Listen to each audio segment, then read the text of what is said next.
I'm so happy to finally be able to present this talk today and show you the app I've been working on.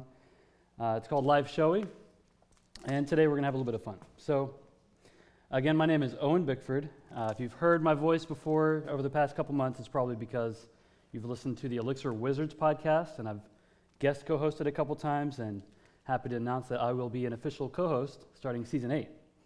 So we start, So happy to join Alex and Sunday on this endeavor, so that's going to be a lot of fun. We're going to be starting production on that. It's just around the corner.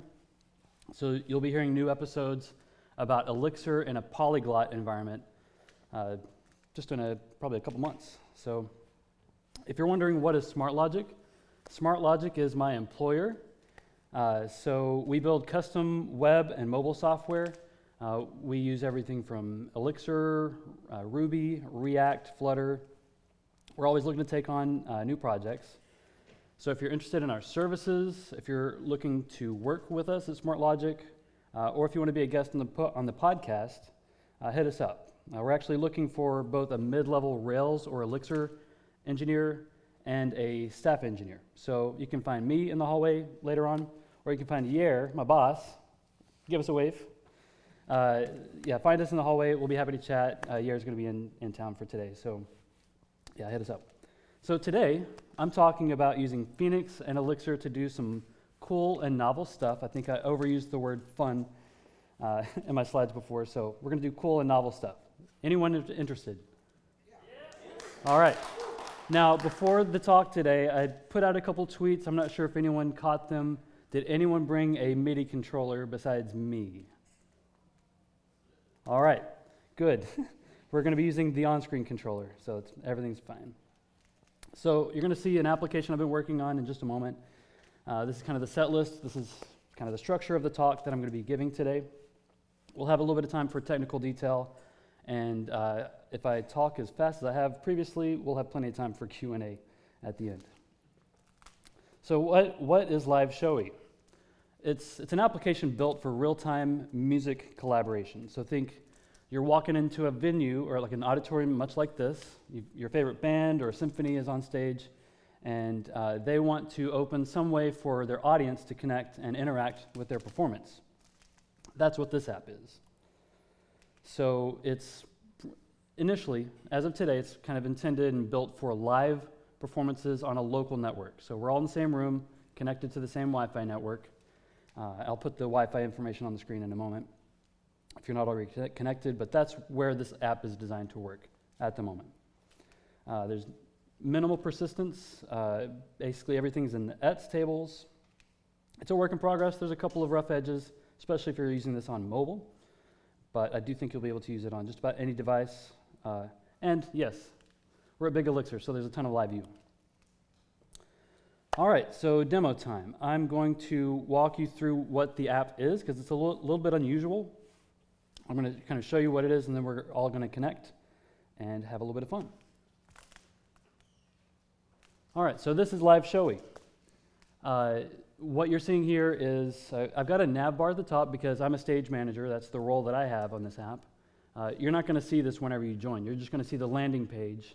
A couple of things I'll point out. We've got a user bar, so you're going to get a randomly generated username generated by Faker, which is an excellent project.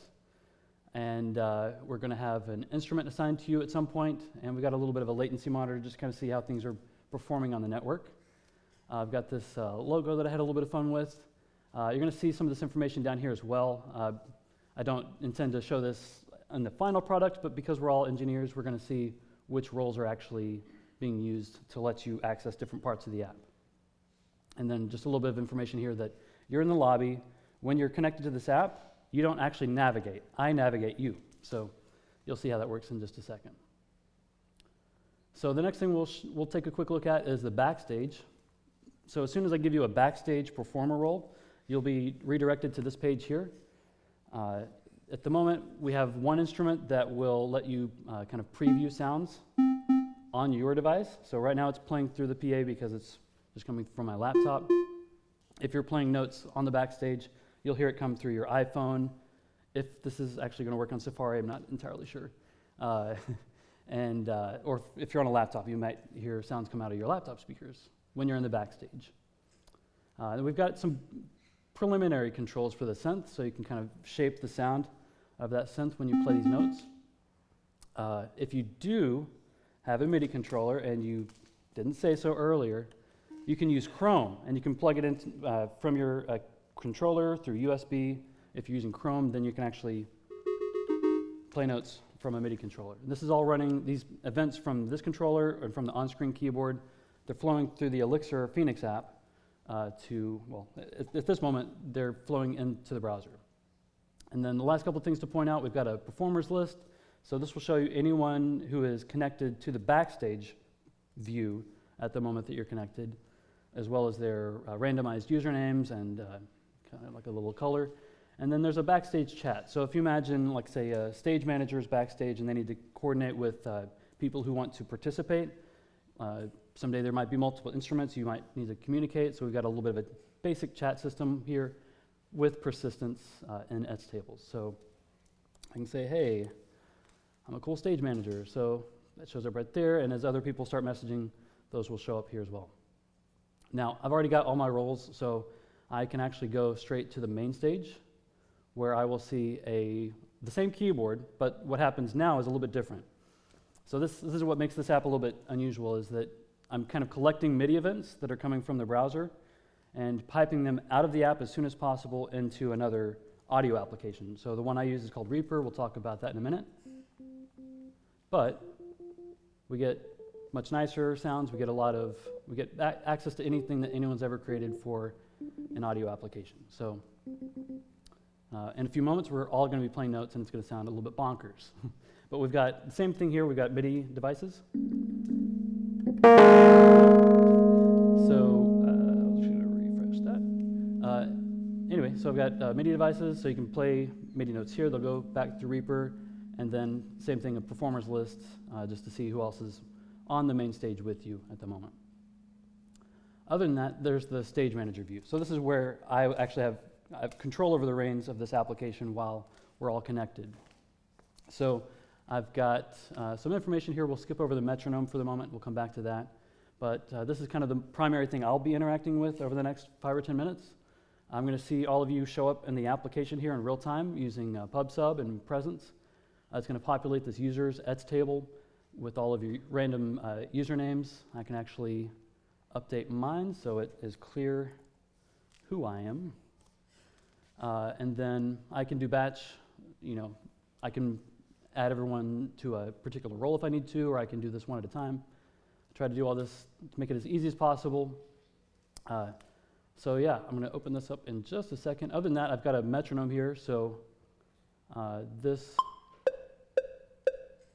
not a finished feature, but you can imagine if you want to play a rhythmic piece of music, you might need to actually be in sync with each other. So this is where the metronome, which is a work in progress, this will be a feature that I'm looking forward to implementing a little bit further down the road. Live dashboard is just like any other live dashboard you've seen in Phoenix. I haven't done much with it yet, but yeah, we'll kind of leave that as it is for now. So I'm going to go to the next slide so you know how to join. Does anyone actually want to connect and play some notes? Yeah? All right. Cool. So let's do it. That's the Wi-Fi network, the same one you joined when you came in this morning, if you joined at all. And then once you're on the Wi-Fi network, go to LiveShowy.local in the browser. I did this from my phone to my laptop. It worked. So we're going to cross our fingers and hope everyone else can connect as well. I'm going to leave this up for about 10 seconds or so before we go back to the app.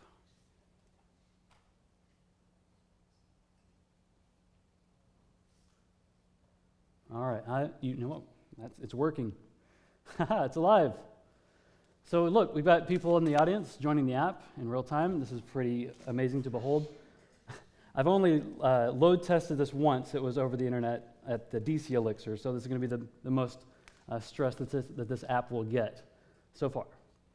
So now that you see everyone kind of loading into the app, I'm going to select everybody. I'm going to give everyone a backstage performer role. Keep your eyes on your screen. Cool. So you should have been redirected automatically to the backstage. Is anyone connected to the backstage. You should be able to play notes on that keyboard, and they should be coming through your speakers. I keep adding people here. Okay. All right. And then I'm going to go ahead and start adding people to the main stage so you can actually play on the main stage if you want to.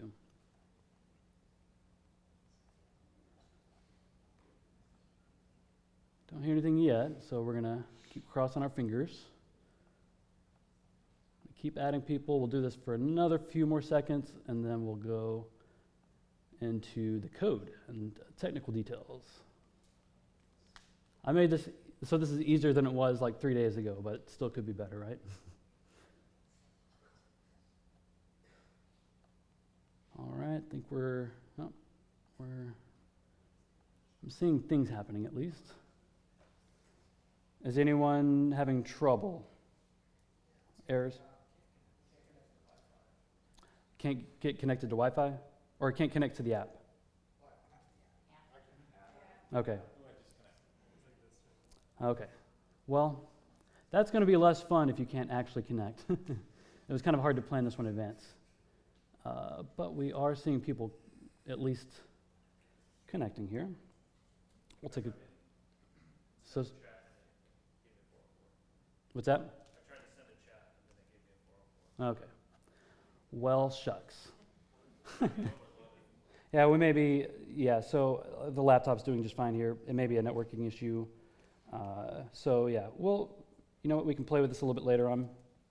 Try to resurrect this thing a little bit later after Q&A. So I'll go back to the slides and then we'll jump back to the app in a minute. So far so good, aside from the whole demo just not quite letting everyone play. But you've seen a couple of demos of features that I've built with Phoenix, and these are features, you could kind of get away with this in another language. You could build some of this with JavaScript, but I think state management on the server would be kind of the trickiest part. So that's why I really love building this with Elixir and Phoenix. But I want to kind of step back a little bit in time and kind of think about how I got to the point where I built this app and kind of move on from there. So rewind to 2018. Back as a little baby developer, one of my first commits was to a project called Diff. If that name in the top left corner looks familiar, that's actually Brian Joseph, our event organizer, one of our organizers today. So thanks to Brian for making Diff. That was my first commit, and it got merged, so that was awesome. Thanks, Brian.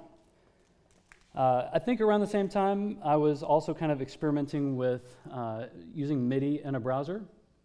I want to make sure this doesn't play too loud. So I did some stuff in CodePen. I eventually built this. There's NeoPixels, which are LED strips that you can connect to a Raspberry Pi and control them through code. I did that, connected that to a synthesizer. So I've kind of been playing with MIDI and JavaScript, did a little bit with Python, and I think this was eventually a Nerves project that I had running on that Pi. So that was fun stuff. I'm also not the first person to connect coding and engineering to music. This guy, Joe Armstrong, maybe you've heard of him. He was kind of talking, this is from 2017, this is from a clip on YouTube. He's talking about kind of wanting to do more than just talk about Elixir. He wanted to do more fun stuff connecting Erlang to music. So I think even that same day he's on stage with Sam Aaron talking about Sonic Pi, which was primarily a Ruby project, but had started to get some Erlang features for concurrency. So this, and yeah, music and code go hand in hand. More recently, you may have seen this application called Gems. This is from Nathan Wilson. And this is a Phoenix LiveView app where it's running on Fly.io. Everyone in the globe can then connect to this app, edit the sequence of notes, that big block of squares you see there. You can edit that sequence while other people are editing the same sequence, and then you hear that, like everyone's listening to the same sequence over the globe. And the latency is really nice and low for that.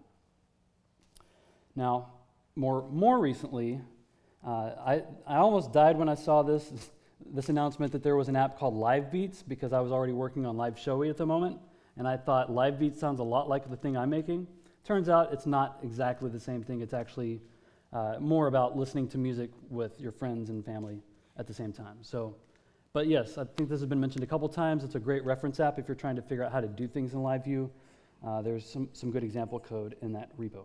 And it's open source, so good stuff. So I want to get a quick baseline on kind of where we're at as an audience. So just a quick show of hands. Have you ever played a musical instrument? I used to call myself a drummer, okay? All right, now keep your hands up or re-raise your hands if you've ever used MIDI to make music. So it's a synthesizer, drum pad, something like that. Cool? And then last question on the slide, has anyone written code to either produce or consume MIDI? Okay, not entirely surprised. I've seen MIDI stuff happening in the Elixir space before, so yeah. So with that history in mind, I'm going to give you just a kind of a very high-level overview of what MIDI is, and because it's a really interesting piece of technology. So essentially, it's just a specification for connecting digital instruments. I was talking to James, our stage manager backstage, about some other things that MIDI can be used for nowadays, especially with live events. And but it's kind of around the same age as Erlang, actually. So it was standardized back in 1983 after, I think, a few years of probably some serious debates. But it's nice for what I'm doing because it's a very lightweight protocol or spec. Like these little messages are so small that they fly across WebSockets very easily. So the bandwidth requirements are fairly low. We've got obviously have some networking stuff to sort out, but as far as MIDI goes, if you want to learn more about MIDI, there's a really great talk from MPEX 2020 from Jeffrey Lessel. He goes into more detail about the spec, the technology, and the history. So highly recommend that. So I've kind of hinted at what this application is over the past few minutes, and I'll kind of illustrate this as if I'm explaining it to a 5-year-old. So I have a laptop. This is my MacBook Pro. And on this laptop, I have a music application. The one I prefer to use is called Reaper. That's the piano here. Now, I can use this laptop and Reaper to make sounds and produce music. Whether it's actually music is debatable. But for the app that I wanted to build, I wanted to connect Phoenix to Reaper, hence the birdcage, and MIDI. So now Phoenix can send MIDI events into Reaper, and that's how that nice-sounding kind of Rhodes piano would produce sound, not from Phoenix itself, but from Reaper, an entirely separate application. Now, when I did this on DC Elixir, everyone, like this next piece, this tower, you can think of this, if this was a remote presentation, that would be ngrok. Everyone would be connecting to my laptop through ngrok. Today, it's a Wi-Fi router, which maybe could be more helpful, but ideally, it would allow everyone to connect through the Wi-Fi router to my laptop where this application is running and producing sound. So once that happens, everyone plays notes, we hear imaginary sounds, and we have a little bit of a fun time. So how it works, we'll talk quickly about some of the kind of high-level components. Of course, there's Phoenix, and most of the features available in Phoenix. We've got presence and pub/sub. Definitely making heavy use of LiveView. LiveView hooks. I've got, like I said, I'm not putting anything into Postgres or MySQL. Everything's just going into ETS. And I'm using Port MIDI, which is an operating system library for interacting with MIDI events. And then there's a nice Elixir wrapper called Export MIDI that saved me probably years on my life for implementing some of the stuff. Also, for Mac OS, I have a virtual MIDI device, which is actually responsible for listening to those MIDI events in the operating system and sending them out wherever they need to go. And then, like I said, I have Reaper, but if you're more of a Pro Tools or Logic person or Ableton, anything that can respond to MIDI could be used in this type of application.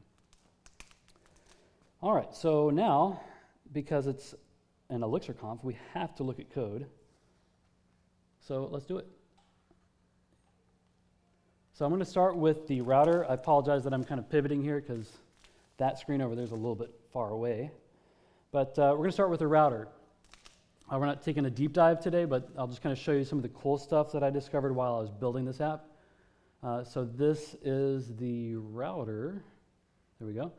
It looks like most routers you've probably built or generated from Phoenix. I've got some authorization plugs here. But the real cool stuff, in my opinion, is live session.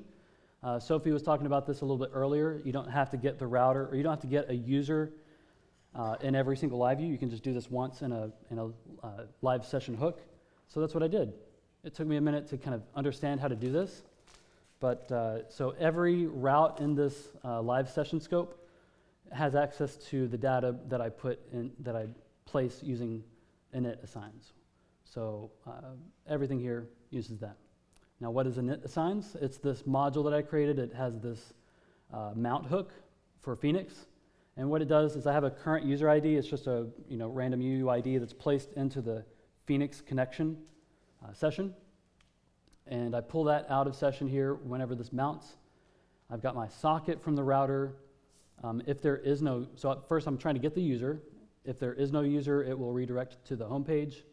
Otherwise, as long as there's a user, it's going to let you keep moving onto whichever route you're connecting to. That's all there is to it. The next thing we'll look at is the way that I'm able to route you from one page to another without needing to click on anything is through push redirect. And in order for that to work, I needed to broadcast messages to my LiveView so they could respond to those events in real time. So I started to get comfortable putting pub/sub broadcast in just about every kind of CRUD operation that I needed to implement. So this is what happens whenever I add a role. It broadcasts to pub/sub that this topic has a new user role added, and this is the user role that was added. So I can kind of pattern match on those things as they happen. I've got some information being logged here. It's just like a user ID in some places and a user role. And that's all we're going to go into on that particular module. But then if we wanted to actually respond to those things, this is how it shows up. So this is the landing page LiveView.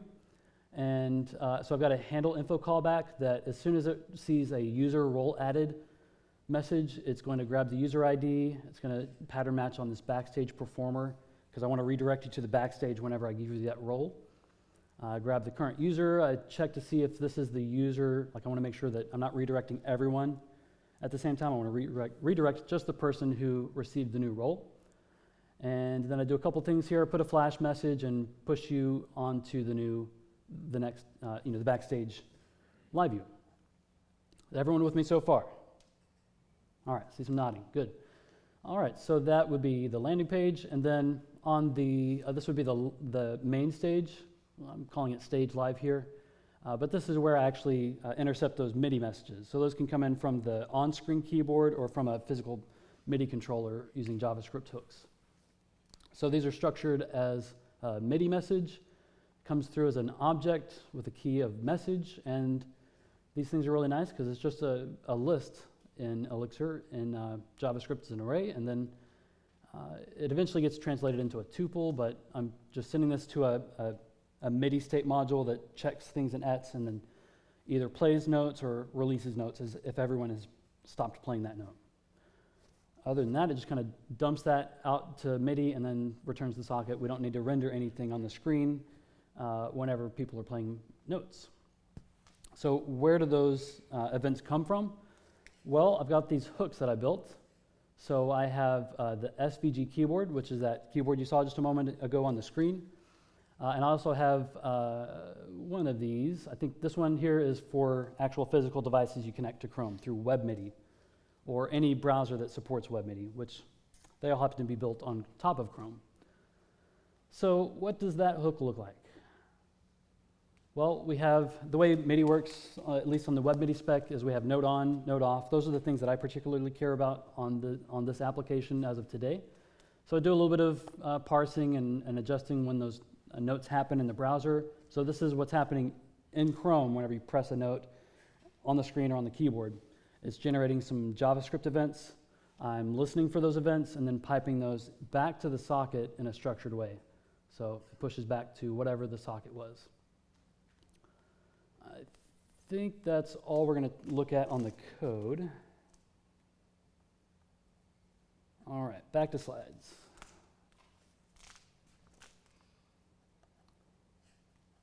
All right, so what were those messages we were just seeing?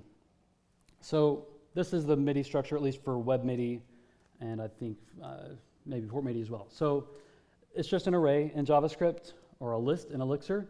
Each element of this list is an integer in the range of 0 to 127. So it's super lightweight. That's why these things can move across the WebSocket so fast. So the first element there is a status. So in most cases, we're talking about like pressing or releasing a note. That would be note on, note off. It can also be used to detect like turning a knob or using a pitch control, that kind of thing. The second element is the note. So if you're a musician, you're probably thinking A through G, but it's just an integer as far as the code is concerned. And then the last piece there is the velocity. So this you can think of as the loudness or kind of the tone, the way the note sounds. It kind of reflects how hard you're pressing the key on your keyboard. So looking at the data, just to kind of hammer this home, the events are coming, or the data is coming from JavaScript, from those event listeners. They're broadcast over WebSockets back to the server. And this is where I pause to thank LiveView hooks, because without hooks, I would have had to do some more JavaScript code. So I've got kind of minimal JavaScript in this code base. So low latency is critical, because if everyone's playing notes, you don't want to press a key and then hear the note 10 seconds later. You need to hear it as close to real time as possible. So in previous tests, this has actually worked pretty well at, I would say 20 to 30 milliseconds, even over the internet with ngrok. Today, if it worked right, it would have been like maybe 10 or 11 milliseconds. So those event messages have got to be as small as possible. I'm not tracking all of the telemetry that some apps might be interested in. I just need to get those MIDI events out of the browser to the server as fast as possible. So another way to optimize these things, if you're actually rendering, say, like a list of elements, one way you can optimize the data flowing back and forth between the server is to use these LiveView components, live components, as well as stateless and functional components. I think there's some logic under the hood that will save the amount of data being passed back and forth. One thing I discovered was that if you look at this code base, which is not public yet, I'm actually using LiveViews in a few places as components, because I found that it was a little bit extra ceremony trying to connect live components across multiple views. You have to kind of do a couple of extra steps to make that happen. Maybe this is a sin.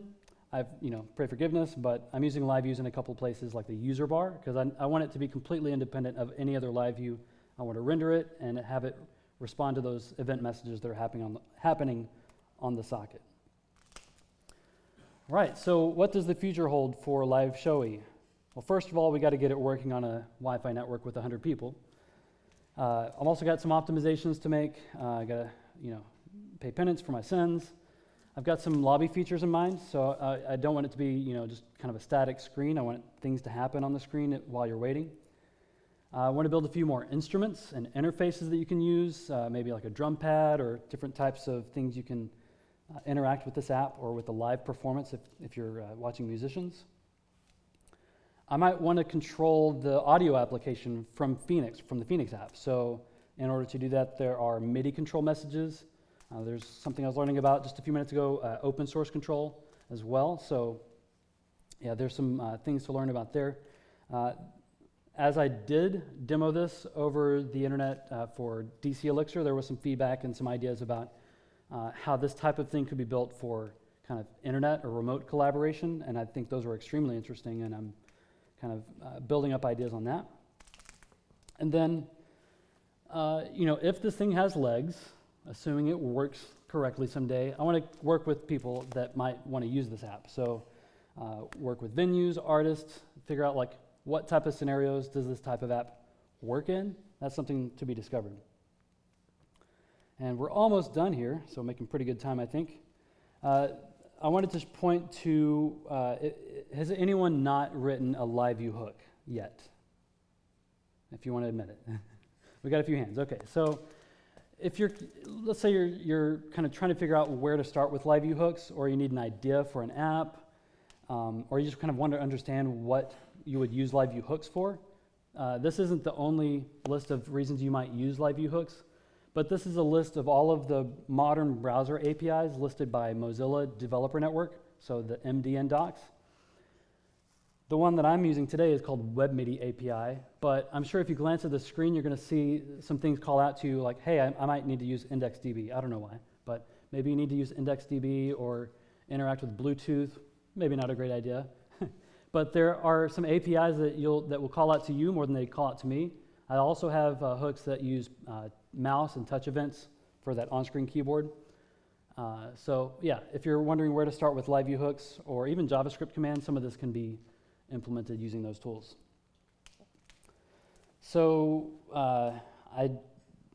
making really good time here. So thank you to all of the open source maintainers. I've pinned down a couple people today and thanked them. So thanks for everyone who's shared their code. And also want to thank everyone who's been sharing knowledge, because I've learned a lot from podcasts, just about how to talk about code, but also from talks. I learned basically everything I know today from either podcast or YouTube talks. So I'm standing in the spot where I learned how to use presence and PubSub from Sophie, wherever she is. So yeah, that's exciting. But bloggers, documenters, everyone else on this list, huge debt of gratitude for helping me and the whole community grow.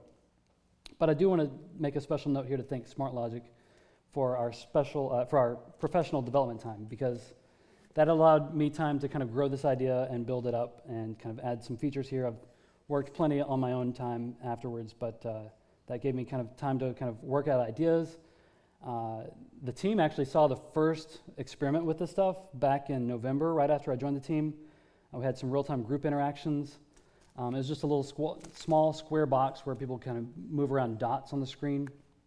Ran over my laptop on ngrok after just a few hours of coding, and the results were astonishing already at that point. But I've had so much support from the team, and so did I mention we're hiring? So if you want to find out more about me or LiveShowy, I do have the most basic landing page at liveshowy.com. Not a ton of information there. I do have a personal website, which is even less informative, at Owen Code. But you'll follow me on Twitter. I try to post, punny humor whenever I can. You'll find some code that I do have on my GitHub. And if you're looking for, like I said, we're always looking for new clients. So if you are looking for an agency to help you out with your code, hit us up at SmartLogic if you can't find me or Yair today. Also, like I said, we are looking for that mid-level Rails or Elixir developer or a staff engineer to join the team. So hit us up. And again, we will be starting on Season 8 of Elixir Wizards in just a few weeks. So that's it.